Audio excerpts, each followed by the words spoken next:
Hello दोस्तों, आपका स्वागत है आपके इसी द इजी स्टडी के यूट्यूब चैनल पर। अगर आप नए हैं तो चैनल को सब्सक्राइब कर ले और नोटिफिकेशन बेल को प्रेस कर ले, जिससे आपको नए वीडियो की अपडेट मिलती रहेगी।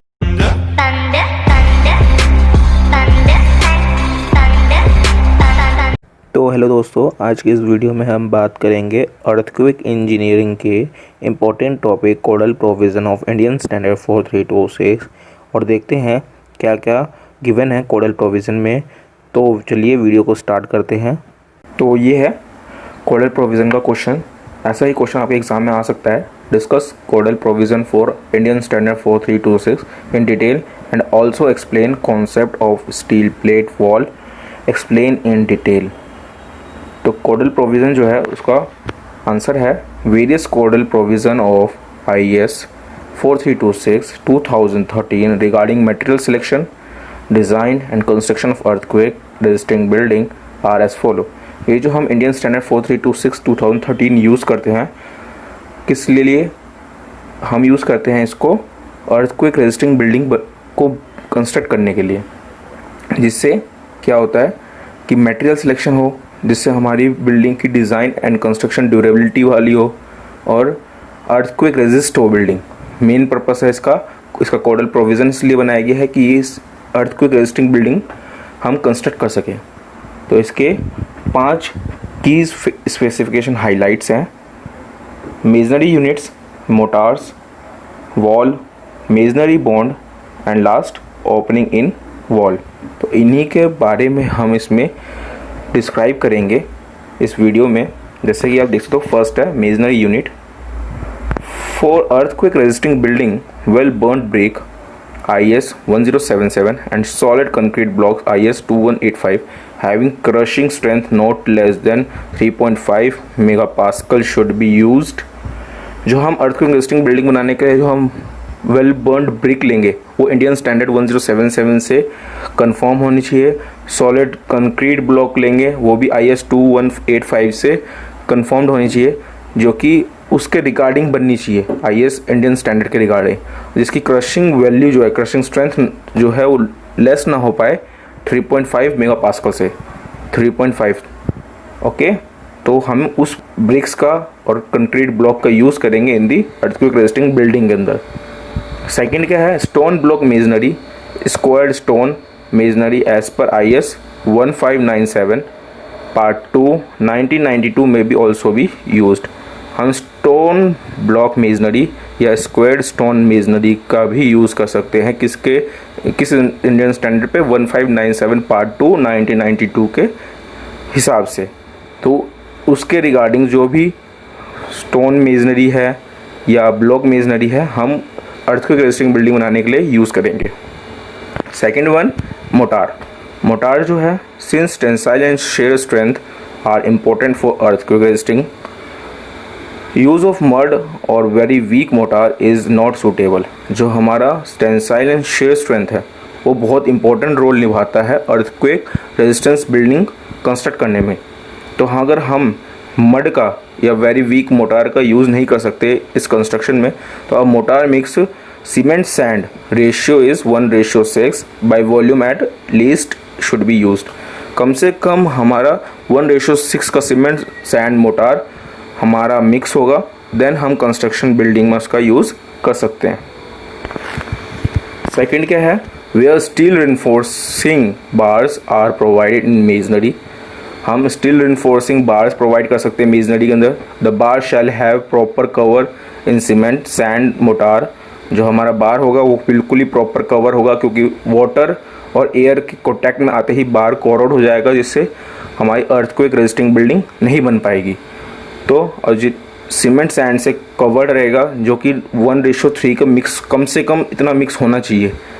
And the minimum clear cover is 10 mm। और उसका मिनिमम क्लियर कवर क्या होगा? थ्रू द कंक्रीट 10 mm की रेनफोर्सिंग बार की। अब आता है वॉल। थर्ड है वॉल।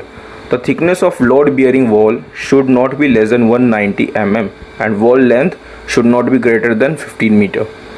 जो हमारा thickness of load bearing wall है वो 190 mm से कम नहीं होनी चाहिए, और जो वॉल की लेंथ है वो भी 15 मीटर से ज़्यादा नहीं होनी चाहिए। The masonry bearing wall can be build up to a maximum of 4 storey. जो मेजनरी बियरिंग वॉल है वो कम से कम 4 स्टोरी बिल्डिंग के लिए बन सकती है। ओके, थर्ड क्या है, the masonry bearing wall should be properly reinforced. जो हमारी मेजनरी बियरिंग वॉल होगी उसको प्रॉपरली रेनफोर्स करनी पड़ेगी, प्रॉपर स्टील बार्स प्रोवाइड करने पड़ेंगे। The bearing wall should be straight and symmetry in plane in both direction. जो बियरिंग वॉल होगी उसको बिल्कुल प्रॉपरली स्ट्रेट करनी है, लेवल से चेक करके, एंड उसको सिमेट्रीली प्लेन बनानी है दोनों साइड से। ओके, क्योंकि अनसिमेट्री होते ही, इरेगुलेटरी होते ही जो बिल्डिंग है वो कोलैप्स कर सकती है in earthquake situation. The wall panels should be checked for strength in bending and shearing. जो वॉल पैनल्स है उसको हमें चेक करना पड़ेगा, उसकी स्ट्रेंथ है वो बेंडिंग एंड शेयरिंग में प्रॉपर होनी चाहिए। फोर्थ है masonry bond. For achieving full strength of masonry is usual bond specified for masonry should be followed. हमें क्या करना पड़ेगा, जब हम बॉन्ड देखेंगे तो उसको हम देखेंगे कि उसकी फुल स्ट्रेंथ हो मेजनरी की, जिससे यूजुअली बॉन्ड जो है कोलैप्स ना हो इन अर्थक्वेक सिचुएशन में, क्योंकि बॉन्ड अगर लूज हो जाएंगे तो वो कोलैप्स के ज़्यादा चांसेस है। The vertical joints should be broken properly from course to course. Vertical joints जो है वो ब्रोकन हो जाते हैं तो उसको हमें properly course to course join करना है। For having full bond between perpendicular wall, the joint should be made sloping stepped by making the corner first to a height of 600 mm।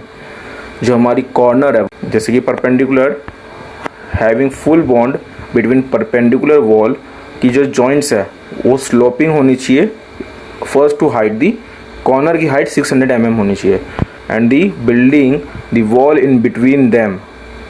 Otherwise the tooth joint should be made in both the wall alternatively in lift of about 450 mm। क्या कह रहा है ये बात कि हम या तो टूथ जॉइंट का भी यूज़ कर सकते हैं जिसके अंदर एक खांचे फिक्स होते हैं। ओके, डिस्टेंस है वो है 450 mm। अगर मैं आपको डायग्राम दिखाऊं तो ये है डायग्राम, आप इस डायग्राम को प्रॉपर देख सकते हैं। तो ये रहा टूथ जॉइंट यहाँ पे है और ये डिस्टेंस है 450 mm। अब आता है last, opening in wall. As opening in wall reduce their lateral load resistance so they should be small in size and centrally located. जो ओपनिंग ऑफ वॉल है वो क्या करता है, लेटरल लोड रेजिस्टेंस करता है, तो वो क्या करना है, स्मॉल इन साइज़ का होना चाहिए जो ओपनिंग है, या सेंट्रली लोकेटेड होना चाहिए वॉल के। अगर साइड्स में होगा तो उस पर लोड्स ज़्यादा आने की वजह से कोलैप्स कर सकती है building. Opening in any story should have their top at the same level so that a continuous band could be provided over them. जो ओपनिंग है स्टोरी पे वो टॉप लेवल पे होनी चाहिए, सेम लेवल पे होनी चाहिए, जो continuous band will be provided over them. और वहाँ पे कंटिन्यूअस बैंड प्रोवाइड करनी पड़ती है जिससे कि ओपनिंग, जहाँ पे ओपनिंग हुई है वो स्ट्रक्चर लूज ना हो और कोलैप्स ना करे। If opening are not provided, अगर हमने ओपनिंग नहीं प्रोवाइड किया, according to the codal provision they should be strengthened by reinforced concrete lining with high strength deformed bar 8 mm diameter. हमने अगर ओपनिंग नहीं प्रोवाइड किया तो कोडल प्रोविज़न के हिसाब से वो चीज़ जो है बहुत ज़्यादा स्ट्रेंथेंड होगी रेनफोर्समेंट कंक्रीट की वजह से, और उसकी हाई स्ट्रेंथ डिफॉर्म बार जो होगी वो 8 mm डायमीटर की होगी। इसका डायग्राम कुछ ऐसा है, देख सकते हैं आप। W फॉर विंडो दे रखा है, T for wall thickness, T1 for lintel thickness, T2 for thickness of concrete in jambs, और D for diameter of bar. If a window or ventilator is to be projected out, the projection should be in reinforced masonry or concrete and tied together properly। अगर हम window और ventilator दे रहे हैं, किसी भी building से project कर रहे हैं, प्रोजेक्शन हो रही है उसकी, तो हमें उसको प्रॉपरली टाइड करना पड़ेगा, फिर मेजनरी और कंक्रीट के थ्रू, रेनफोर्स मेजनरी से या कंक्रीटिंग से।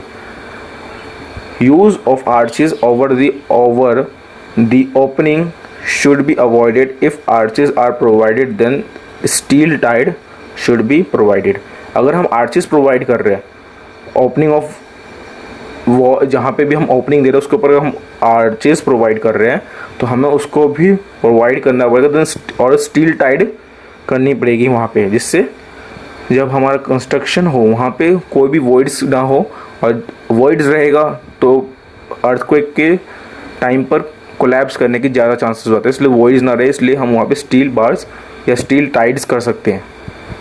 अब steel plate wall, steel plate share element consist of steel infill plates bounded in a column beam system। When these infill plates occupy each level within a framed bay of a structure, they constitute an SPW। Its behavior is analog to a vertical plate's girder cantilever from its base। तो यह है steel plate wall. बस आज की video में इतना ही। मैं आपको इसका ओवरव्यू दे देता हूँ कि हमने पहले बात करी थी कोडल प्रोविज़न 4326 की, उसके मेन 5 प्रोविज़न्स थे। Masonry unit, second motor, third wall, fourth masonry bond और फिफ्थ ओपनिंग इन वॉल। अगर आपको वीडियो पसंद आई है तो इस वीडियो को लाइक करें, क्योंकि बहुत मेहनत लगती है वीडियो को तैयार करने में, एंड शेयर करें अपने दोस्तों के साथ, सब्सक्राइब कर ले चैनल को। Thank you for watching।